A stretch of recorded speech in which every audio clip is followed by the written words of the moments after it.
یورپی یونین اور بھارت کے بچکار طے پان آڑو اسٹریٹجک ایجنڈو بظاہر اقتصادی مفادات، تجارتی آزادی، سرمایہ کاری کا تحفظ اور جغرافیائی اشاریاں جیسا معاملات نہ فروغ دینے واسطے پیش کیے گئے ہے، لیکن اس معاہدہ کا پس پردہ محرکات اور ممکنہ اثرات انتہائی ڈھونگا تشویشناک ہیں۔ انسانی حقوق کی تنظیمہ اور مبصرین نے بجا طور پر اس معاہدہ پر تنقید کی ہے، کیونکہ بھارت نہ اس کا اندرونی مظالم بالخصوص مقبوضہ کشمیر، آسام اور دوجا اقلیتی علاقوں میں جاری ریاستی جبر تو نظر پھیرن کو موقع فراہم کرے۔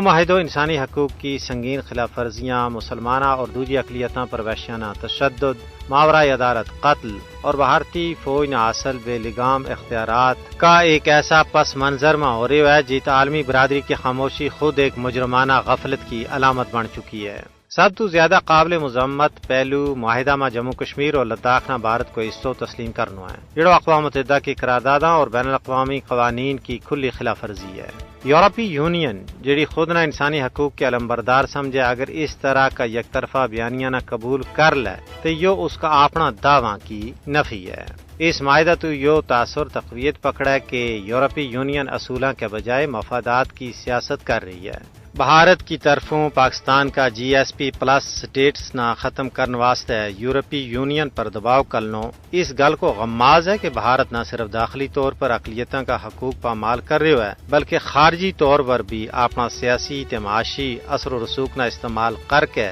خطہ میں کشیدگی نہ بڑھوتری دے رہے ہے۔ یہ سوال اپنی جگہ اہم ہے کہ آیا یورپی یونین واقعی انسانی حقوق کا نال کھڑی ہے یا اور صرف اپنا معاشی مفادات کا تحفظ نہ اولین ترجیح دے رہی ہے؟ اگر ایسا ہے تو یہ عالمی ضمیر کی شکست اور مظلومہ کے نال غداری کے مترادف ہے۔